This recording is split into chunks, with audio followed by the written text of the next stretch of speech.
ফেনীর বন্যা পরিস্থিতির সবশেষ খবর জানাচ্ছেন আমাদের সহকর্মী দেওয়ান গিয়াস চৌধুরী।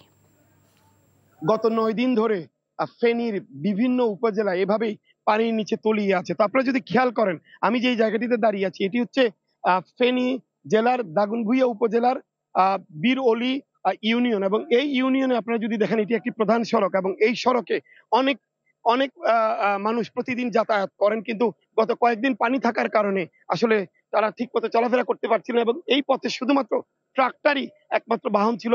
এখন অনেক জায়গা থেকেই পানি কমে আসছে। তারপরও দুর্ভোগ যদি দুর্ভোগের কথা যদি আমরা বলতে চাই, এই অঞ্চলের মানুষের দুর্ভোগের কোনো শেষ নেই। কারণ আজকে 9ম দিনেও এখন পর্যন্ত পানি নামেনি, অনেক জায়গায় এখনো পানি রয়ে গেছে।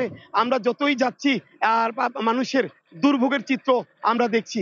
তবে মানুষজন যেটা বলছেন, আসলে পানি নামলেও কিছু উঁচু জায়গা থেকে পানি নামলেও যে যে এলাকাগুলি আছে, যে যে গ্রামগুলি আছে, সেই গ্রামগুলি এখনো পানির নিচে তলিয়ে আছে এবং মানুষ দুর্বিষহ যন্ত্রণা ভোগ করছেন।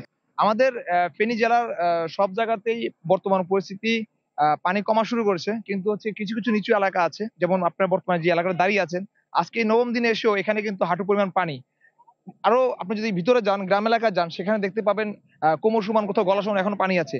এই অঞ্চলের আশপাশে কোথাও কোনো নৌকা নেই, একমাত্র ট্রাক্টর এবং এই ট্রাকগুলোই হচ্ছে বাহন। এবং এই যে ট্রাকগুলো দেখছেন, এই ট্রাকগুলো কিছু দূর সামনে যাওয়ার পরে যাচ্ছে না, এবং মানুষের বাড়ি বাড়ি আমরা গতকালকেও একটি বাড়িতে গিয়ে পৌঁছেছি, সেখানে প্রায় 9টি পরিবার আছে। গত 9 দিনে বা গত 5 দিনে ওদের কাছে কোনো খাবার